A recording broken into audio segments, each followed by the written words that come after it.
সকালবেলা সূর্য উঠতেছে, লঞ্চে যাচ্ছি, নদীর মধ্যে আছি, ঠান্ডা পরিবেশ, এক কথা অসাধারণ।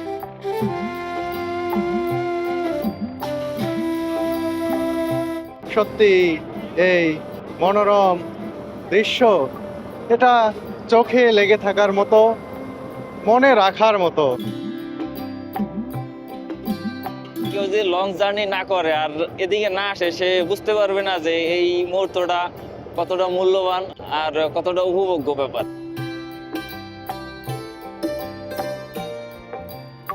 দেশে বিদেশে কত জায়গায় তো ঘুরলাম, অজস্র খাল আর নদীর জন্য বিখ্যাত দক্ষিণবঙ্গটাই ভালো করে দেখা হয়নি আমার। এই অদেখার আক্ষেপ ঘোচাতেই গতরাতে উঠে পড়েছে লঞ্চে, এগিয়ে চলেছি পটুয়াখালীর চরমন্তাজের দিকে।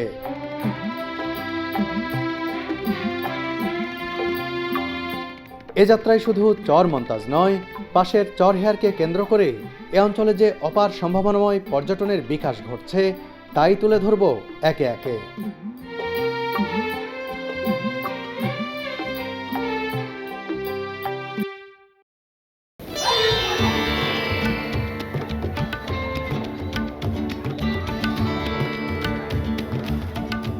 সন্ধ্যার পর থেকেই ব্যস্ত হয়ে উঠেছে রাজধানীর সদরঘাট। যাত্রীদের আনাগোনা আর ফেরিওয়ালাদের হাঁকডাকে মুখরিত চারপাশ।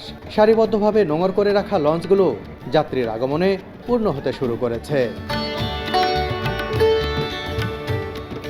কিছুক্ষণ পরপর এখান থেকে লঞ্চগুলো ছেড়ে যাচ্ছে দক্ষিণবঙ্গের বিভিন্ন গন্তব্যে। বন্ধুরা, আমার পেছনে দেখতে পাচ্ছেন এমভি পুবালি 9, এটি চলে যাবে চরমন্তাজ। আজকে আমি যে নৌ ভ্রমণ করছি চরমন্তাজের উদ্দেশ্যে, এই লঞ্চে করে যাচ্ছি। এটা এখান থেকে ছেড়ে যাবে সন্ধ্যা 6:45 সরাসরি চরমন্তাজগামী এই লঞ্চগুলো আকারে কিছুটা ছোট আর পুরনো, আধুনিক সুযোগ সুবিধারও স্বল্পতা রয়েছে। তারপরও ভ্রমণের জন্য এই লঞ্চটি বেছে নিয়েছি আমি।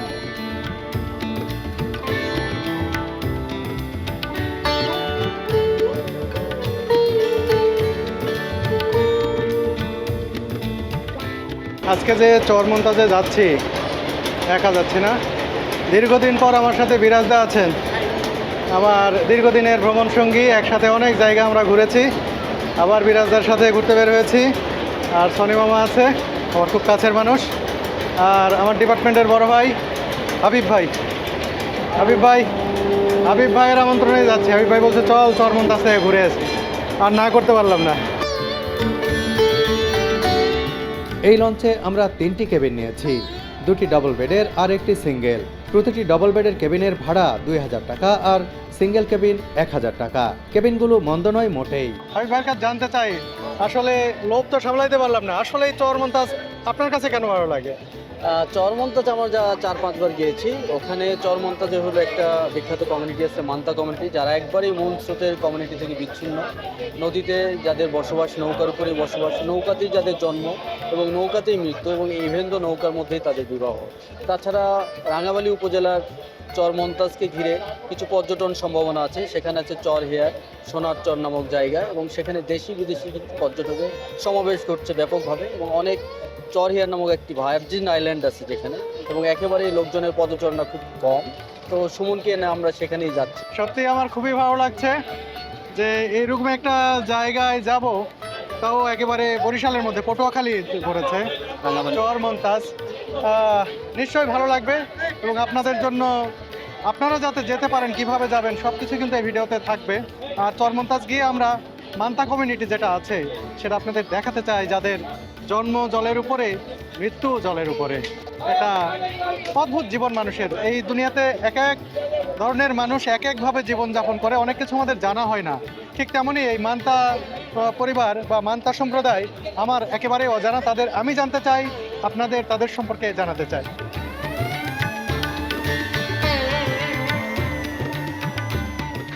সন্ধ্যা 6:45টার দিকেই আমাদের লঞ্চটি পন্টন ত্যাগ করতে শুরু করলো। কিছুটা পেছনে এসে ঘুরিয়ে নিয়ে এটি চলতে থাকলো চরমন্তাজের উদ্দেশ্যে।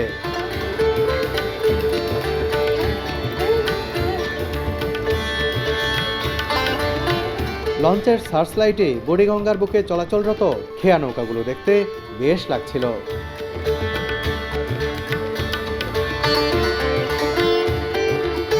সন্ধ্যার আলোয় নদীতে ভাসমান লঞ্চগুলো ভালো লাগছে দুই পাড়ের দৃশ্য। লঞ্চ চলেছে চর মন্তাজের দিকে। অদেখা চরের অদৃশ্য মায়া, সেই মান্তা সম্প্রদায়, সবকিছু মাথায় ঘুরছে যে কি কি দেখব। লঞ্চ যাত্রা সবসময় আমার কাছে খুব ভালো লাগে।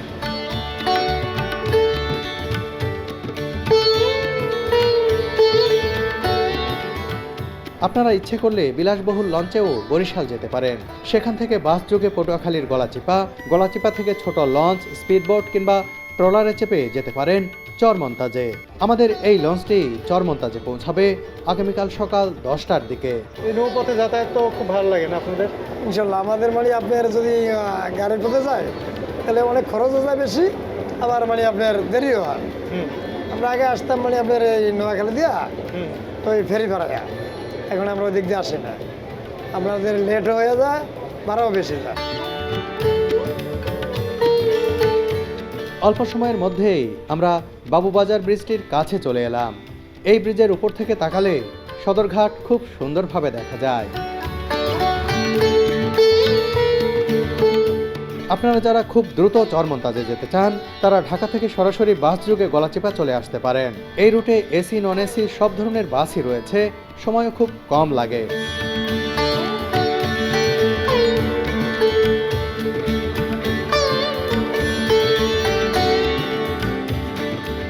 অনেক জাহাজ এখানে মেরামত করা হচ্ছে, ডকইয়ার্ড। এই যে এক ভাই বলছে যে এটা জাহাজের হাসপাতাল। শব্দটা ভালো লেগেছে আমার। অনেক শব্দ হচ্ছে জাহাজ মেরামতের, কিন্তু দেখতে খুব ভালো লাগছে।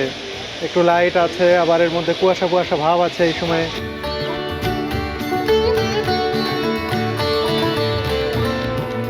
বন্ধুরা, আমি দাঁড়িয়ে রয়েছি, এটা হচ্ছে কেবিন, এটা 3 তলার উপরে আর কি এই লঞ্চের। এখানে সিঙ্গেল কেবিন আছে, ডাবল কেবিন আছে, জানি না এখানে এসি কেবিন আছে কিনা। এই যে বাবুরহাটের এক ভাই, নাম কি আপনার? মোহাম্মদ মেহেদি হাসান। মেহেদি হাসান ভাইয়ের বাড়ি তাহলে বাবুরহাট? জি জি জি, আমার বাসা বাবুরহাটে। তাহলে তো লঞ্চে রেগুলার যাতায়াত হয় আপনার? হ্যাঁ, সবসময় আমরা লঞ্চে যাতায়াত করি। এখান থেকে ঢাকা থেকে এলাকা, আবার অনেক সময় বরিশাল হয়ে আসি, ঢাকা থেকে বরিশাল লঞ্চে যাতায়াত করি আমরা সবসময়। এই লঞ্চে এই যে কেবিনগুলো দেখছি, আমরা যে কেবিনে উঠেছি এটা এসি না, ফ্যান আছে। হ্যাঁ, ফ্যান কিন্তু আছে। এখানে কোনো এসি কেবিন আছে না, এই লঞ্চটাতে নাই এসি কেবিন। বাট হচ্ছে অন্যান্য যেমন ভোলার আপনার হচ্ছে চরপেশনের বেতুয়া ঘাট আছে, গোসেরহাট ঘাট আছে, ভোলা সদরের ইলিশা ঘাট আছে, এগুলার এসি আছে, নন এসি আছে, double cabin, single cabin, family cabin. কিন্তু চরমন্তাজের ইয়েতে না, নাই। চরমন্তাজেরটাই এসি কেবিন নেই। চরমন্তাজে কয়টা লঞ্চ যায়? শুধু এটাই জানি, পুবাইলেই যায়। আর কি আসা যাওয়া আছে নামে একটা লঞ্চ, দুইটা আর কি। আজকে যেটা যাবে, আবার কালকে আরেকটা যাবে। একটা এখন আসতেছে আবার পথে, একটা আসে একটা যায়।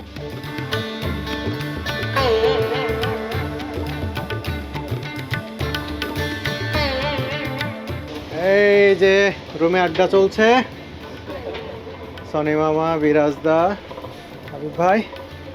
হ্যাঁ, চা খেলেন নাকি? আমার চা এখনো আছে, দেখে আমি একটা চায়ে চুমুক দিই।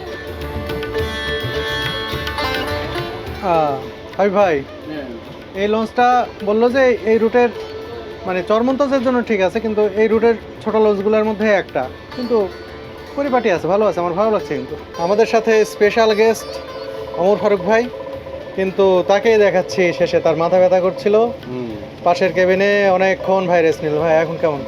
এখন ভালো, তাই না?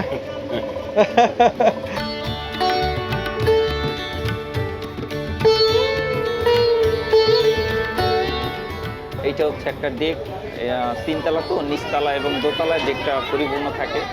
গ্রামের লোকজন যারা শহরে আসা যাওয়া করে, বাসা থেকে আপনার চাদর নিয়ে আসে, একটা চাদর বিছিয়ে সবাই ব্যাগটাকে একসাথে রাইখ তারপরে যাতায়াত করে। কিছুক্ষণ পরে আস্তে আস্তে নিরাল হবে, সবাই আস্তে আস্তে ঘুমের প্ল্যান করতেছে। এখন অনেকে ঘুমাই পড়ছে, তারপরে হচ্ছে আস্তে আস্তে নির্জন হবে, এক একটা ঘাট দেবে, আবার উঠা নামবে সবাই। এইভাবেই নদীপথের যাতায়াত আর কি। যে যার মতো লেপ কাঁথা বিছানা নিয়ে চলে এসেছেন এবং রাত্রি যাপনের একটা পূর্ণাঙ্গ প্রস্তুতি। এখানে বিছানা বিছিয়েছেন, অনেকে শুয়ে পড়েছেন, শীতের কাপড় গায়ে দিয়েছেন। সুন্দর একটা যাত্রা, খুবই সস্তায়, একেবারে খুবই উপভোগ্য একটি যাত্রা, কিন্তু এটা শীতের সময় হয়, আবার ঠান্ডা বাতাস আসে বাইরে থেকে। দেখুন এই বাতাস ঠেকানোর জন্য ওই সাইড দিয়ে কাপড় দেওয়া আছে, যাতে বাতাসে এসে তাদের ঘুমে বিভ্রাট না ঘটায়, বেশি ঠান্ডা না লাগে।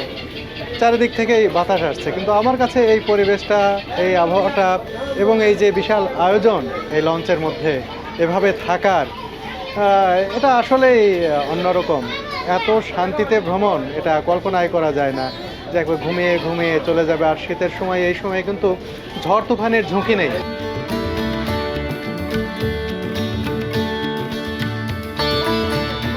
টিকিট চেক করা হচ্ছে। এখানে কত করে রাখে টিকিট দাম? এক এক জায়গায় এক এক রকম, কোথাও 300, কোথাও 500, ঘাট অনুযায়ী, দূরত্ব অনুযায়ী। এই যে দেখুন এই ভাইয়েরা টিকিট চেক করছেন। এটা কিন্তু অনেক বড়। ছোট লঞ্চ বলছি, কিন্তু এই ছোট লঞ্চও অনেক বড় লাগছে আমার কাছে। দেখুন অনেক দূর পর্যন্ত, আমি ভাবিনি এত বড়। এদিকে প্রথম আসছি, আর অনেকেই কিন্তু ঘুমিয়ে গেছেন। এদিক দিয়ে নিচে নামবো। আমি আবার হচ্ছে গেছিলাম এম খান 7 নামে একটা লঞ্চ, বুঝছেন? হ্যাঁ শুনছি অনেক বড় বড় লঞ্চ এটা আছে। হচ্ছে রাজকীয় একটা অবস্থা, ছবি টবি তুলে যা বের হয়ে গেছে। আমরা এখন নিচের ডেকে যাচ্ছি। এখানেও কিন্তু দেখুন অনেক মানুষ ঘুমাচ্ছেন, বসে রয়েছেন, এবং অনেক মালামাল দেখতে পাচ্ছি। একবার সম্পূর্ণ অনেক মালামাল, দেখুন দুই পাশেই অনেক মালামাল বহন করা হচ্ছে, ব্যবসার জন্য নিয়ে যাচ্ছেন অনেকেই। এখানে রসুন পেঁয়াজের বস্তাও দেখতে পাচ্ছি, আর একটি চায়ের দোকান। লাল চা না দুধ চা? কি চা হবে? হ্যাঁ হবে। কি চা? রং চা।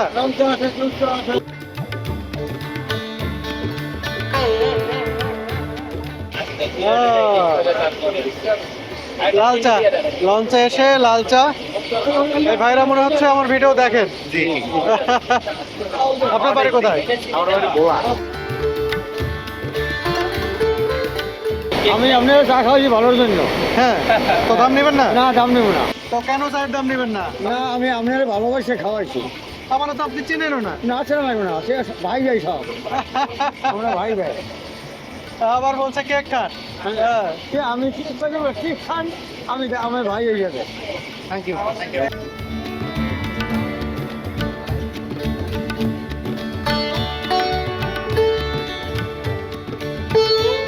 এই লঞ্চের দ্বারা আমাদের তো কোনো গাড়ির চলাচল নাই, এই জন্য লঞ্চে সব যাতায়াত করতে হয়। এই জন্য ব্যবসায়ীরা বিভিন্ন মালামাল, আলু, তেল, সিলভার, এই বিভিন্ন জিনিস আমরা এই লঞ্চের মাধ্যমে নিয়ে থাকি। এই আমাদের তো গাড়ির কোনো যাতায়াত নেই। আমার বাড়ি লালমোহন, আমার শ্বশুরবাড়ি মমতাজ, চর মমতাজ। আমি ওইখানে শ্বশুরবাড়িতে যাইতেছি, তাই নাকি? যে ফ্যামিলি নিয়ে সব শ্বশুর বাড়ি যাচ্ছে? যে শ্বশুরবাড়ি যাচ্ছে। আরে বাহ, এই ভাইয়ের শ্বশুর বাড়ি হচ্ছে চর মমতাজে। তো ভালো লাগতেছে নাকি? শীতের মাধ্যমে যাইতেছি, মানে শীতের একটা আবহাওয়া যে তো পিঠা টিঠাও খাবেন? জি।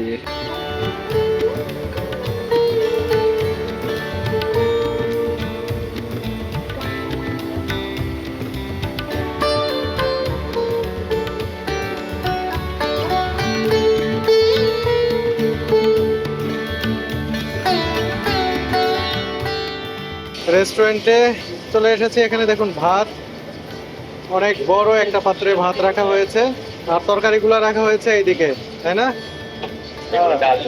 ও ডাল। এটা এই লঞ্চের রেস্টুরেন্ট এসে এত এত খাবারের আয়োজন দেখে আমার খুব ভালো লাগলো। আর রেস্টুরেন্টও ছোটখাটো এবং খুব সুন্দর সাজানো। বসে খাওয়ার ব্যবস্থা রয়েছে, ভাত খেতে পারছেন, ডাল ভাত। কি কি আছে ভাই, কি কি রান্না করেন আপনি? আমাদের আছে রুই মাছ, তারপরে পোয়া মাছ, তারপরে মুরগি, তারপরে টাটকিনি মাছ, আরো বিভিন্ন রকমের চিংড়ি মাছ, রূপচাঁদা মাছ, ইলিশ মাছ, বিভিন্ন রকমের মাছ। প্রতিদিন কি একই ধরনের আইটেম থাকে? প্রতিদিন এক একদিন এক একটা থাকে। তাই না? হ্যাঁ, জি। একটু দেখেন তো কি কি আছে আপনার এখানে। আমাদের শুরু থেকে এখানে- দেখাবেন, এই পাশ থেকে। আমাদের এখানে প্রথম হলো ডাল চচ্চড়ি, ডাল চচ্চড়ি, তারপরে তারপরে হলো যে এটা হলো আপনাদের রুই মাছ, হ্যাঁ, তারপরে এটা হলো যে টাটকিনি মাছ, এটা হলো পোয়া মাছ, এটা হলো দেশি মুরগি। দাম কেমন এখানে খাবারের? এখানে খাবারের রেট হলো যে মুরগি বেশি 150 টাকা, পোয়া মাছ 150 টাকা, টাটকিনি মাছ 140 টাকা, চিংড়ি মাছ নাই আজকে, চিংড়ি মাছ বেশি 160 টাকা। এটা এটা কি প্যাকেজ নাকি? এটা প্যাকেজ, এটা মানে ভাত আছে আলাদা, মাছের দাম আলাদা। ভাত কত করে? ভাত বেশি 20 টাকা প্লেট। আচ্ছা আচ্ছা। আর ডাল? ডাল হলো যে আপনার 30 টাকা প্লেট। মানে ভুনা ডাল যেটা? হ্যাঁ, পাতলা ডাল করেন কি? ঘন ডালটা হলো 30 টাকা আর পোনা ডালটা 50 টাকা। আচ্ছা, পাতলা ডাল 30 টাকা। পাতলা ডালটা 30 টাকা। ওটা মানে ঘন করে পাক করে দেওয়া হয়, যাতে কি অর্ডারটা স্পেশাল ভাবে পাক করে দেওয়া হয়। ও আচ্ছা।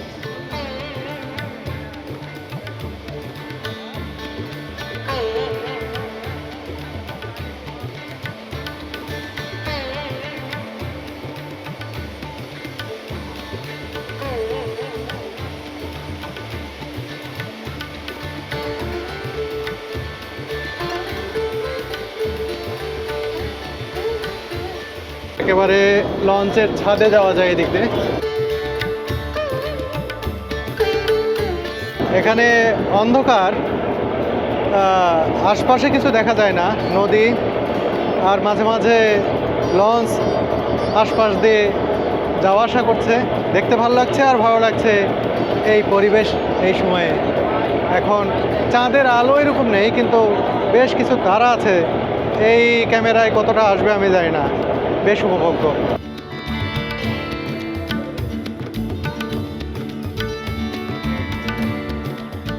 বন্ধুরা, খাবার চলে এসেছে, রাতের খাবার। দেখুন ভাই, এটা কি মাছ? অনেক মাছ, পোয়া মাছ। ও, পোয়া মাছ দেয়া হয়েছে। চলে এসেছে। আমারও এটা আকর্ষণীয় মনে হয়েছে। দেখুন, এটা পেঁয়াজ, শুকনা মরিচ এবং পেঁয়াজ ভর্তা, ডাল চচ্চড়ি, ডাল চচ্চড়ি দেওয়া হয়েছে। মামুদ হলকারে রাখো।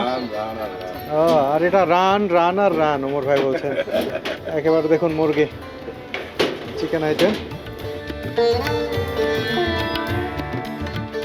আমরা রুমের মধ্যেই টেবিল পেতেছি খাবারের জন্য। এখানেই খাওয়া দাওয়া হচ্ছে। ইচ্ছে করলে আমরা রেস্টুরেন্টেও যেতে পারতাম, কিন্তু এখানকার স্টাফ যারা তারা বলছে স্যার এখানেই করে দিই। হাত দিয়ে নেবো নাকি হাবিব ভাই?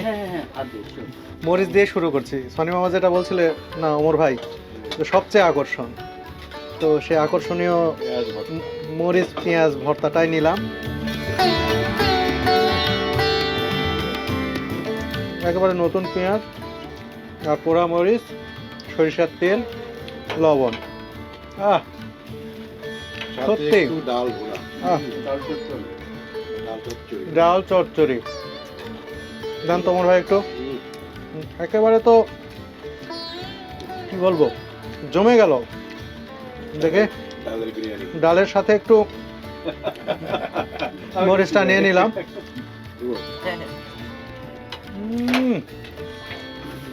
দারুণ দারুণ, অসাধারণ।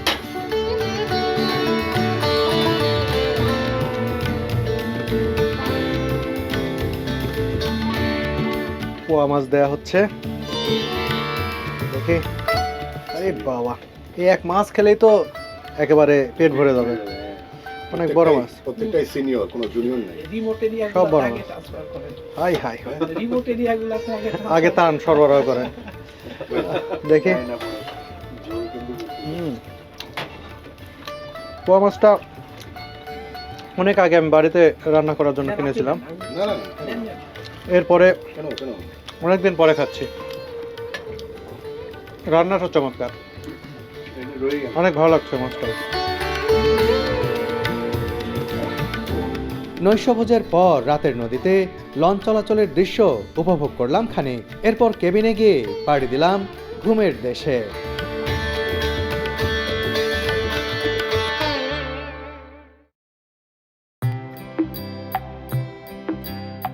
ভোরবেলা ঘুম থেকে উঠে দেখলাম আকাশের অদ্ভুত রং। সূর্য উঠতে এখনো অনেক দেরি, তবে এক চিলতে চাঁদ দেখতে পেলাম রক্তিমাভার ঠিক উপরে। লঞ্চের বারান্দায় বসে বসে এই সময়টা উপভোগ করছেন হাবিব ভাই আর সনি মামা।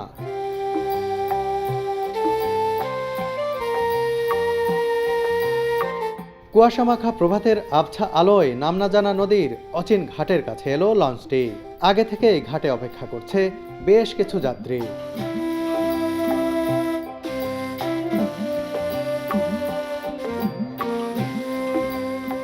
ঘাটে ভিড়ানোর পর কিছু যাত্রী এখানে নেমেও গেলেন।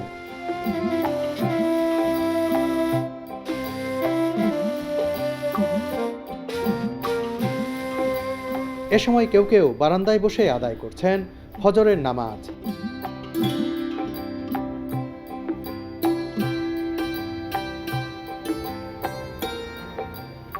বিশাল এই নদীর নাম তেঁতুলিয়া। বুড়া গৌরাঙ্গ নামেও নদীটির পরিচিতি রয়েছে। সামনেই ভোলার চরফ্যাশন উপজেলার বকশীবাজার ঘাট। যাত্রী ও মালামাল নামানোর জন্য এই ঘাটে বেশ কিছুক্ষণ বিরতি দেয়া হবে।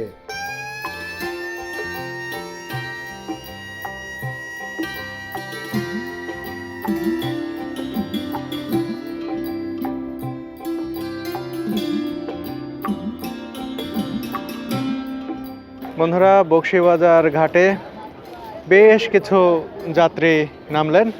দেখুন, নেমে এদিক দিয়ে যে যার গন্তব্যে চলে যাচ্ছেন। এখান থেকে হয়তো ভ্যান যোগে বা অটো দেখছে দাঁড়িয়ে রয়েছে, এগুলো নিয়ে তাদের বাড়িতে চলে যাবেন, যে যার বাড়িতে। আর এখানে বেশ কিছু মালামাল নামানো হবে। আর এই বকশীবাজারে নাকি অনেক মাছ ওঠে সকালে, মাছের আড়ত। ভাই, এটা কি মাছের আড়ত এখানে আছে নাকি? যদি খুব বেশিক্ষণে এখানে ওয়েট করে, আমি নেমে দেখতে চাই যে আড়তে কেমন ধরনের মাছ পাওয়া যায়। আর সবচেয়ে ভালো লাগছে এই যে খাল দেখছেন, সরু খাল, এই খাল দিয়ে একে একে নৌকা এই বড় নদীতে আসছে মাছ ধরার জন্য।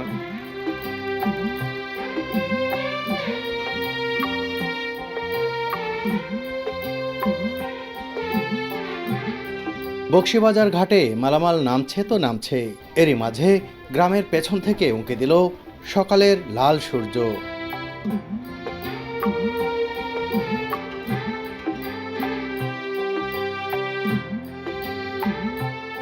বন্ধুরা, লঞ্চ থেকে নেমে বকশীবাজারে চলে আসলাম। এই ঘাটের উপরে যে দোকানপাট রয়েছে, এই যে সিলভারের এই পাত্রগুলো দেখছেন, এইগুলো কিন্তু ঢাকা থেকে এলো এই লঞ্চে।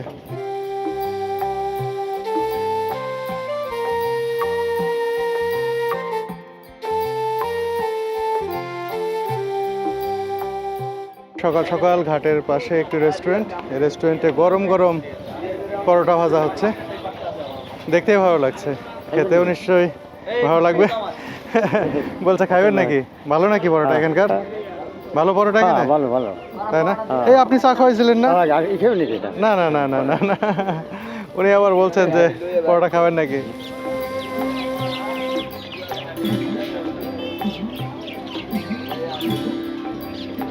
এই ঘাটকে কেন্দ্র করে এখানে ছোট্ট একটি বাজার গড়ে উঠেছে, বিভিন্ন ধরনের দোকানপাট রয়েছে এখানে। আর একটু দেখতে চাই, এখানে নাকি মাছের আড়ত আছে। ভাই, এখানে কি অনেক মাছ ওঠে? হ্যাঁ, এখানে বেশ ভালোই মাছ ওঠে। অত্র অঞ্চলের পুরো উপজেলার এই সাইডটা এই বকশীবাজার থেকে কভার করা হয়। এইখানে আপনার জেলেরা যারা নদীতে বা গভীর নদীতে যায়, তারা উপরে এসে এখানে মাছ বিক্রি করে আবার বড় প্রয়োজনীয় খাবার দাবার নিয়ে চলে যায়। এগুলো হচ্ছে মাছ ডাক হয় নদী থেকে আইনা, এগুলো ঢালার পরে এখানে হচ্ছে কেজি অনুপাতে মাছ বিক্রি হয় না, মাছ চোখে দেখা অনুযায়ী এক একজন খদ্দের আসে। হ্যাঁ হ্যাঁ হ্যাঁ, ওই ঠিকা হিসাবে আর কি। হ্যাঁ, এই যে খুলছে আড়তগুলো, খুলতেছে, আস্তে আস্তে মাছ আসবে, তারপরে ঢাইলা ডাকে বিক্রি করা হয়। এই যে বিরাট একটি মাছের আড়তগুলো খুলছে, মাছ এখনো আসতে শুরু করেনি। আর কিছুক্ষণ পরেই এখানে অনেক নৌকা আসবে মাছ নিয়ে। সেই মাছগুলো এভাবে এইসব জায়গায় সাজিয়ে রাখা হবে এবং বিক্রি করা হবে। আসসালামু আলাইকুম, মাছ কখন আসবে? কিছুক্ষণ পরেই নাকি মাছগুলো আসবে এখানে। এখন বেশ বড় একটি মাছ বেচা কেনার জায়গা। যেমন শীতকালীন যে মাছগুলো হয় নদীর বাঁধা চালের, সুররা, পোয়া, লইটা, চেউয়া, স্থানীয় এগুলো মাছ পাওয়া যায় বেশ ভালো। এই যে এখানে কিন্তু মাছ ধরা নৌকাগুলো একে আসবে, একে একে আসতে থাকবে। এখনো আসেনি। ওই যে একটা নৌকা দেখা যাচ্ছে, এটা কি মাছ নিয়ে আসতেছে? হ্যাঁ, এগুলো মাছ নিয়ে আসতেছে। মাছ ওইখানে তুলে বিভিন্ন জায়গার পাইকাররা আসবে স্থানীয়, তারপর ডাকে মাছগুলো বিক্রি হবে। এই যে এই নৌকা দেখি, এটা কি মাছ আছে? হ্যাঁ, একটা মাছ আছে, একটু পরে তোলা হবে আর কি। এখনো নামাচ্ছে না। যখন পাইকাররা আসবে, এই যে ছোট ছোট অটোতে করে পাইকাররা আসতেছে বিভিন্ন জায়গার, এরা মাছ কিনে নিয়ে বিভিন্ন বাজারে আবার বিক্রি করবে। এখান থেকে লোকাল বাজারগুলোতে বিক্রি করবে। এই যে আরেকটা মাছ ধরা নৌকা আসতেছে, এটাতেও কি মাছ আছে নাকি? হ্যাঁ, মাছ আছে, এগুলো মাছ আছে, ছোট ছোট মাছ নিয়ে আসছে।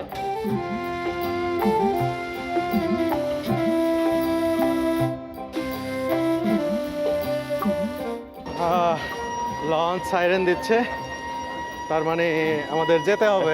যেতে হবে গন্তব্যে। আবার আমাদের না রেখে চলে যায়।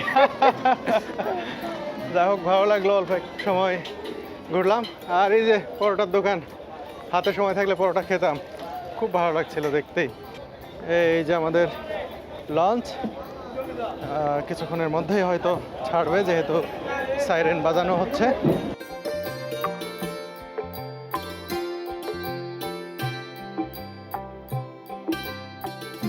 রাতের বেলা দেখেছিলাম এই ডেক ভর্তি, আস্তে আস্তে বিভিন্ন জায়গায় লঞ্চ থেমেছে, অনেক যাত্রী নেমে গেছেন। এখন কিন্তু অনেক কম, কিছু যাত্রী রয়েছেন যারা একেবারে চর মন্তাজ পর্যন্ত যাবে। তো আমি এখন একবারে ছাদে উঠছি, ছাদের দৃশ্যটা একটু দেখি। ও খুবই চমৎকার, দেখুন সূর্য এখন একেবারে তার মিষ্টি আলোয় উদ্ভাসিত করেছে চারপাশ। ঠিক এই সময়ে কিন্তু এই লঞ্চটি এই বকশীবাজার ঘাট থেকে ছেড়ে যাচ্ছে। দেখুন কি চমৎকার একটি দৃশ্য।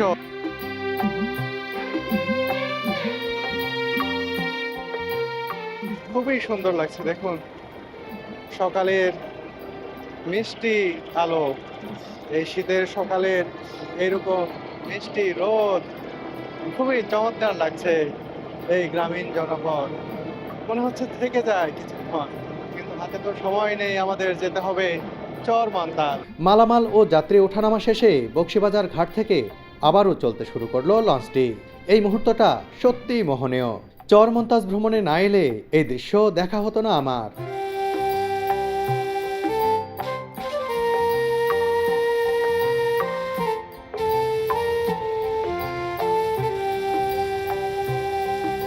সকালবেলা সূর্য উঠতেছে, লঞ্চে যাচ্ছি, নদীর মধ্যে আছি, ঠান্ডা পরিবেশ, এক কথা অসাধারণ। আসলে কেউ যদি লঞ্চ জার্নি না করে আর এদিকে না আসে, সে বুঝতে পারবে না যে এই মুহূর্তটা কতটা মূল্যবান আর কতটা উপভোগ্য ব্যাপার। পরবর্তী ঘাট কোনটা?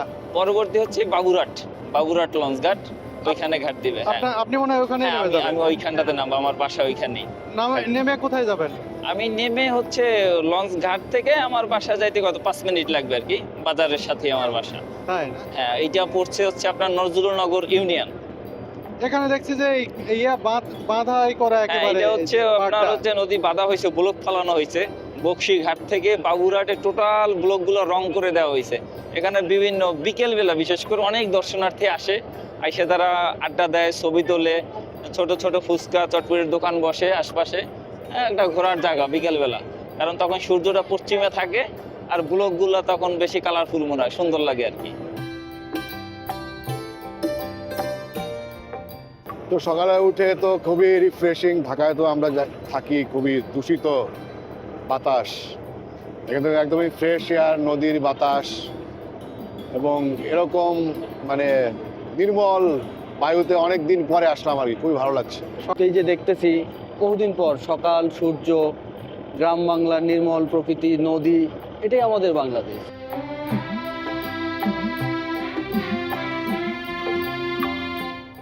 বাবুরহাট লঞ্চ ঘাট, এটিও ভোলার চর ফ্যাশনের মধ্যেই পড়েছে। এই লঞ্চ ঘাটেও অনেক যাত্রী অপেক্ষা করছেন ওঠার জন্য, দেখুন দাঁড়িয়ে রয়েছেন সামনে ঘাটের উপরে। আর এই ঘাটেই কিন্তু অনেক যাত্রী নেমে যাবেন এই লঞ্চ থেকে।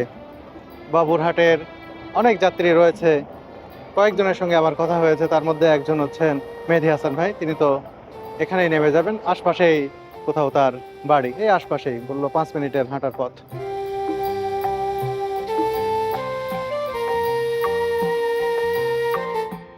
এই নৌপথের এক একটি ঘাট, ঘাটে যাত্রীদের ওঠানামা আর প্রাকৃতিক সৌন্দর্য মিলিয়ে দারুণ লাগছে। এমন পরিবেশে জমে উঠেছে আড্ডাও।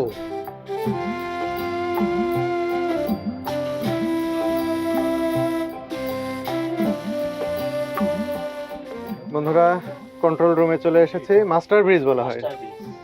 এখান থেকেই কিন্তু পরিচালনা করা হচ্ছে এই লঞ্চটি। আপনার নাম কি ভাইজান? মোহাম্মদ জহির। জহির ভাই কতদিন ধরে আছেন এই পেশায়? আলহামদুলিল্লাহ 20 বছর। 20 বছর ধরে তিনি এই পেশায় আছেন এবং খুব দক্ষ মনে হচ্ছে তাকে। তিনি এখন চর বিশ্বাস যে ঘাট, এই ঘাটে লঞ্চ ভিড়াচ্ছেন। দেখুন এই ঘাটেও কিন্তু বেশ কিছু যাত্রী অপেক্ষা করছেন, তারা এই লঞ্চে উঠবেন। হয়তো চরমন্তাজ কিংবা এর পরের যে ঘাট রয়েছে সেই ঘাটের দিকে হয়তো তারা যাবেন, আর কিছু যাত্রী এখান থেকে এখন নেমেও যাবেন। এখানে কোনো স্থায়ী স্থাপনা গড়ে ওঠেনি, হয়তো নদী ভাঙনে এই স্থাপনাগুলো থাকে না। নদীর এক কূল ভাঙে এক কূল গড়ে, সেই ভাঙা গড়ার রীতিতেই মনে হয় এখানে এখনো স্থায়ী কিছু হয়ে ওঠেনি। টিনের কিছু শেড দেখতে পাচ্ছি, অল্প কিছু দোকানপাট দেখতে পাচ্ছি, আর এই যে পথঘাট রয়েছে, মানুষজন চলাচল করছে, এখানে ওঠানামা করে এই ঘাটেই মানুষ এখন।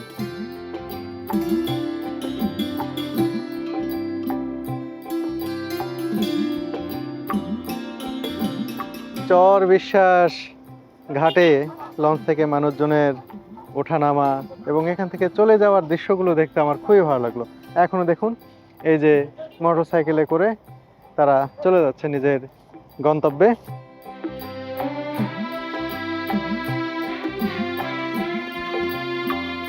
চরবিশ্বাস হচ্ছে পটুয়াখালীর গলাচিপা এলাকার একটি জায়গা, ঘাট। এখানেও দেখুন খুব সুন্দর গ্রাম, গাছগাছালি, সবুজ একটি জনপদ। এখানে যে ক্ষেতগুলো দেখতে পাচ্ছি নদীর ধারে, এই ক্ষেতগুলোতে তরমুজের আবাদ হয়ে থাকে শুনেছি, অনেক নাকি তরমুজের উৎপাদন হয় এখানে। আর দেখুন এই যে নৌযান যাচ্ছে, নৌযানে কম্বাইন্ড হারভেস্টার নিয়ে যাওয়া হচ্ছে, এগুলো দিয়ে শস্য মাড়াই করা হয়।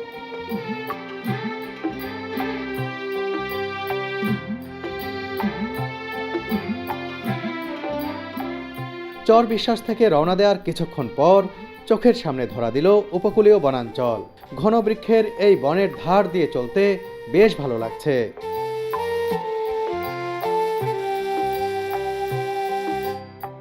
এখানকার প্রাকৃতিক সৌন্দর্য মায়া ভরা, দুই পাশে বন আর মাঝের নদীতে লঞ্চে করে এগিয়ে চলেছি আমরা। এ যাত্রা ক্লান্তিহীন, এই অপরূপ দৃশ্য তুলনাবিহীন।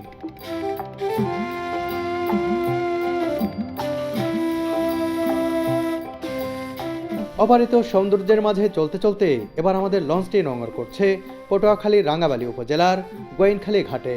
আশপাশে জনপদ নেই, আছে শুধু বন আর নদী। এখান থেকে বেশ কিছুটা মেঠোপথ অতিক্রম করলেই মিলবে গ্রামের দেখা।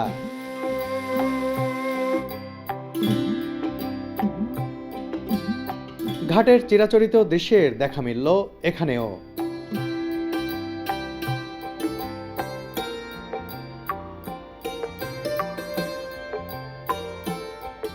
এই ঘাটের ঠিক উল্টো পাশে রয়েছে একটি সবুজ চর, যেখানে চড়ে বেড়াচ্ছে মহিষের দল। এ অঞ্চলে অনেক মহিষ পালন হয়ে থাকে। মহিষের মাংস ও দুধ উভয়ই খুব জনপ্রিয় এখানে।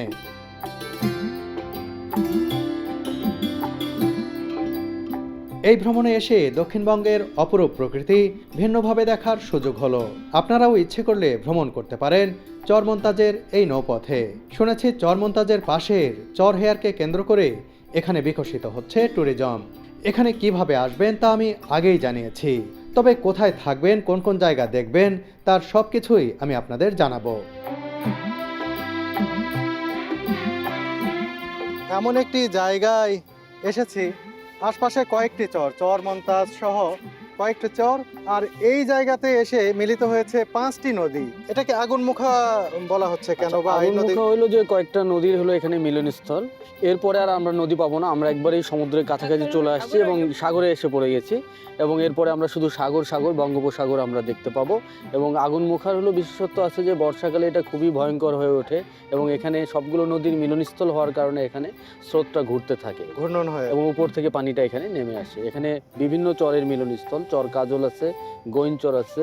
আগুন মুখা এই নামটা হয়েছে এই জন্য যে আগুনের মুখ, লেলিহান শিখা এটা বলা হয়। সাধারণত বর্ষাকালে এই নদীর মানে এমন উত্তাল হতো একটা সময়ে, এমনই উত্তাল যে এটা বঙ্গোপসাগরে গিয়ে পড়েছে। কিন্তু 5টা নদীর মিলন মোহনা এটা, তারপরে বঙ্গোপসাগরে পড়েছে। এই কারণে পানি যখন বঙ্গোপসাগরের সাথে পানির সাথে মিলিত হতো তখন এটা মনে হতো যেন আগুনের শিখা নাচানাচি স্ফুলিঙ্গের মতো করছে। হয়ে যাচ্ছে। হ্যাঁ, স্ফুলিঙ্গ। তুফানের চাচা একটা ঠেলিয়ে হয় তুফান পাহাড় মতো একটা ঠেলিয়ে হয় তুফান। পাহাড়ের মতো কি ঢেউ আসে? হ্যাঁ ঢেউ। এই আগুন মুখায় যখন তুফান আসে বর্ষার সময় কি অবস্থা দাঁড়ায়? আপনি তো লঞ্চ চালান, তখন কেমন দেখেন? না তখন তো মনে করেন আমরা তো চালাই, আমরা ওই ঢেউর সাথে সাথে আমরা চলে যাই।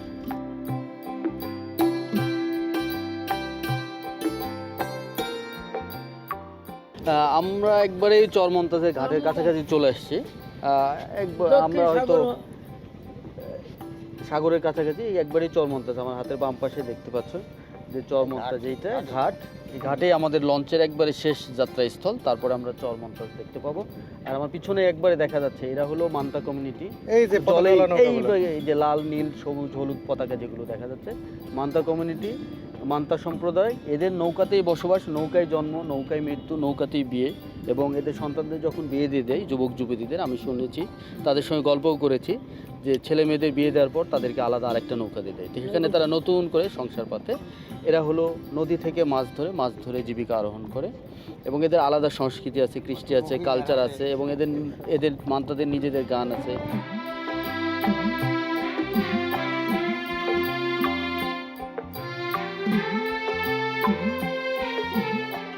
অবশেষে দীর্ঘ যাত্রার পর আমরা পৌঁছে গেলাম চরমন্তাজে।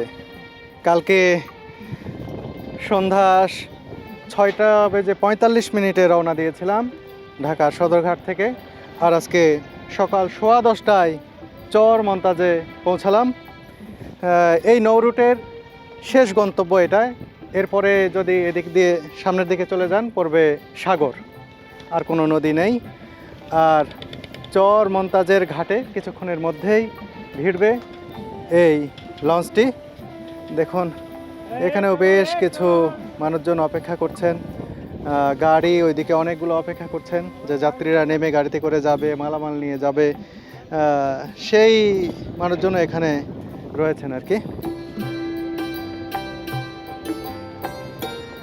এখানে আগে থেকেই আমাদের অভ্যর্থনা জানানোর জন্য অপেক্ষা করছিলেন স্থানীয় সাংবাদিক ও ট্যুর অপারেটর আয়ুব ভাই সহ কয়েকজন।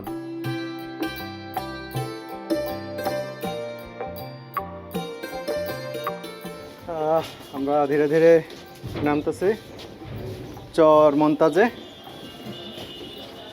এই যে অলরেডি সবাই নেমে গেছে, আমি ব্যাগ গুছিয়ে নামতে একটু দেরি হলো।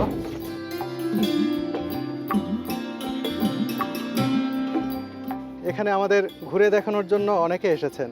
হাবিব ভাই একটু পরিচয় করে দেন ভাইদের সাথে। আচ্ছা, চরমন্তাজ, সোনার চর এবং চর হেয়ার, যেটা কলাগাছি আমরা বলতেছি, আমাদের ঘুরে দেখাবেন।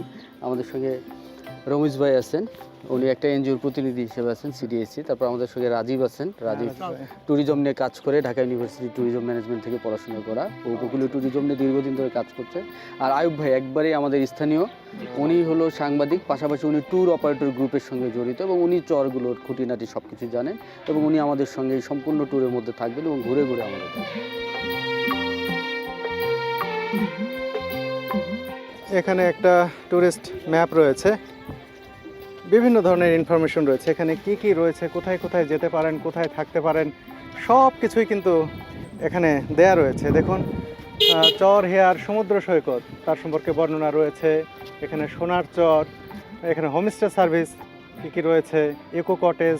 চরমন্তাজে যে ট্যুরিস্টদের জন্য এরকম ব্যবস্থা আছে এটা আমি ভুলেও ভাবিনি, যে এত দুর্গম জায়গায় যে ট্যুরিস্টরা এসে কোথায় থাকবেন। লঞ্চ থেকে নামার পরপরই একটা সুন্দর সাইনবোর্ড দেওয়া রয়েছে, এবং পর্যটন স্পটগুলোর ছবি সহ বর্ণনা দেওয়া রয়েছে, এবং পর্যটকরা এসে কোথায় থাকবেন সে সম্পর্কেও তথ্য দেওয়া রয়েছে। খুবই ভালো লাগলো এটি দেখে আমার। আপনারা যখন এখানে ঘুরতে আসবেন, শুরুতেই কেউ কোনো কিছু না জেনেও যদি এখানে লঞ্চ থেকে নেমে যান এবং এই বোর্ডটি দেখেন, তাহলে কিন্তু ইজিলি এখানে থাকতে পারবেন, ঘুরতে পারবেন। শুধু তাই নয়, এখানে পর্যটন তথ্য কেন্দ্রও রয়েছে। পর্যটন নিয়ে যে এখানে এভাবে কাজ চলছে এটা আসলে ভাবনারও অতীত। দেখুন পর্যটন তথ্য কেন্দ্র। ও, আপনার সাথে তো পরিচিত হলাম। জি, আপনি এই পর্যটন তথ্য কেন্দ্রে আছেন? জি। এখান থেকে আপনারা কি ধরনের তথ্য প্রোভাইড করে থাকেন, বা আপনাদের কাজটা আসলে কি? জি, আসসালামু আলাইকুম, আপনাকে ধন্যবাদ। আমরা যারা ঢাকা থেকে বা বাংলাদেশের যে কোনো প্রান্ত থেকে লঞ্চযোগে চরমন্তাজে আসে এবং চরমন্তাজ ইউনিয়ন পার্শ্ববর্তী সোনারচর, চর হেয়ার এবং মান্তা কমিউনিটি স্থানীয় যে এলাকাটা রয়েছে, এই যারা ভ্রমণে আসেন তাদের জন্য আমরা আসলে লঞ্চ গার্ড থেকে আমরা এখানে তথ্য সেবায় নিয়ে আসি। এখান থেকে আমাদের এখানে একটা বইয়ে রয়েছে নাম, পরিচয়পত্র, ঠিকানা, তারিখ সহ আমরা মোবাইল নাম্বার রেখে দিই এবং কতজন আসছে এবং তারা কোথায় যাইতে চায়। যদি চরমন্তাজে আমাদের দৃশ্যমান কিছু স্পট রয়েছে, যেমন সুটকিপল্লি রয়েছে, বউবাজার রয়েছে, মান্তা সম্প্রদায় রয়েছে, এছাড়া মিটার বাজার রয়েছে, ভোলা থেকে চরমন্তাজে কানেক্টিভিটির সড়ক আছে, নদী পথ বাদ দিয়েছে সেই বাদ, এবং এর পাশে হলো গিয়ে চরান্ডা, তারপরে চর তাপসী, টাইগার দ্বীপ, সোনার চর, চর হেয়ার, চর তোফানিয়া, মায়ার চর। এই এলাকায় যারা ভ্রমণে যায় তাদের জন্য আমরা এখানে সেবা দিয়ে থাকি। যারা এখানে এসে চরহেয়ারে যেতে হলে ট্রলার যোগে যেতে হয়, সেই ক্ষেত্রে আমরা বিভিন্ন ধরনের ট্রলার সার্ভিস রয়েছে, তাদের সাথে আমরা লিঙ্ক করে দিই। সেখানে যদি রাত্রি যাপন করতে চাই তাঁবু সার্ভিস রয়েছে, কটেজ রয়েছে, এবং খাবার, রাত্রি যাপন সব ব্যবস্থাই আমরা মূলত এই তথ্য সেবা থেকে দিয়ে থাকি। বাহ, দারুণ একটা সার্ভিস। বাংলাদেশে ট্যুরিজম কেন বিকশিত হয় না এটা নিয়ে আমরা বরাবরই কথা বলি নানান বিষয় নিয়ে, যে সব কারণে হয় না। তার মধ্যে হচ্ছে মূল যে বিষয়টা আমরা মনে করি যে ট্যুরিজম বিকশিত করার জন্য একেবারে সুনির্দিষ্ট কিছু উদ্যোগ, এই ধরনের যদি উদ্যোগ বিভিন্ন জায়গায় থাকে, শুধু চরমন্তাজে না, তাহলে আমি মনে করি যে বাংলাদেশের ট্যুরিজমটা আরও অনেক বেশি ডেভেলপ করবে। অনেকগুলো চরের নাম শুনলাম, এখানে আমরা হেয়ার চরই শুধু ঘুরবো এই চরমন্তাজের পরে। একটা সোনার চরের নাম শুনেছি, কিন্তু মায়ার চরের নাম শুনিনি। এই মায়ার চরের নাম শুনেই আমার মনের মধ্যে একটা অদ্ভুত রকম অনুভূতি কাজ করছে। পরবর্তীতে আমি অবশ্যই মায়ার চর ঘুরে দেখতে চাই।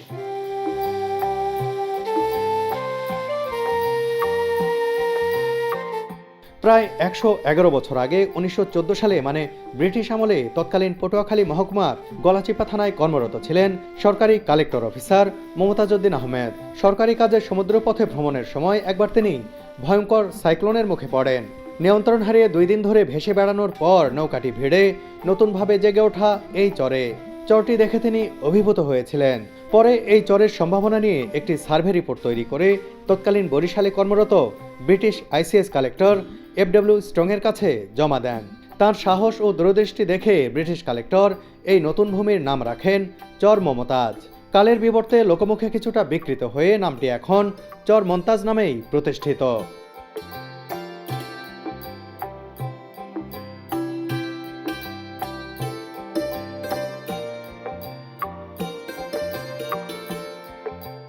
এখন যাব চরমন্তাজের একবারে মাঝখানে। এখানে অ্যাগ্রো ইকো ট্যুরিজম নিয়ে কাজ করতেছে আমাদের মেহেদি। ওনার সুন্দর একটা কটেজ আছে, কটেজের পাশে একটা পুকুর আছে এবং তার বিভিন্ন ধরনের শস্য ক্ষেত আছে, ওখানে শাক সবজি আছে। আমরা আমাদের পছন্দের মতো মেনু বাছাই করে নিয়ে খেতে পারবো, ওখানে রেস্ট নিতে পারবো। টোটালি মডার্ন ফ্যাসিলিটিসটা আমরা উপভোগ করতে ওখানে যাবো।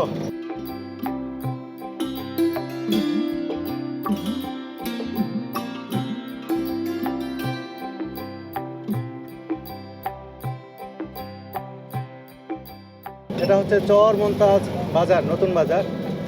বাবা, এখানে ব্যাংকও রয়েছে দেখছি, ফার্মেসি, বিভিন্ন ধরনের দোকানপাট, জুতা স্যান্ডেল, কাপড় চোপড় সব কিছু। চর মমতাজ বাজারটা আমার কাছে বড়ই লাগতেছে। চলে এসেছি হোমস্টের সামনে, মমতাজ ইকো কটেজ। দেখি ভিতরে যাই।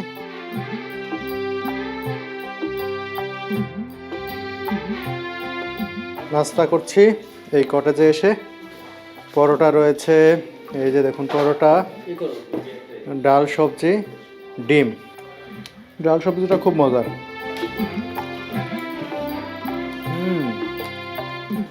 দারুণ। ডাল আবার আলাদা করেও আছে এটার ভিতরে।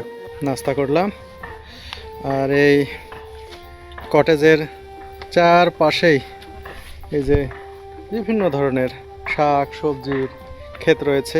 এদিকে পুকুর রয়েছে, পুকুরে মাছও রয়েছে। এটা এমন একটা পরিকল্পনায় তৈরি করা হয়েছে, আমি শুনলাম যে এখানে যারা আসবেন থাকবেন তারা ইচ্ছে করলে এখানে যে শাক সবজি উৎপাদন হচ্ছে তাদের খাবারের জন্য এখান থেকেই সব কিছু নিতে পারবেন। ইভেন এই যে মাছ, এই পুকুর থেকে মাছ ধরে রান্না করে খেতে পারবেন। মানে এখানে যারা থাকবে তাদের বললেই তারা করে দেবেন। এই যে লাউ গাছ আছে।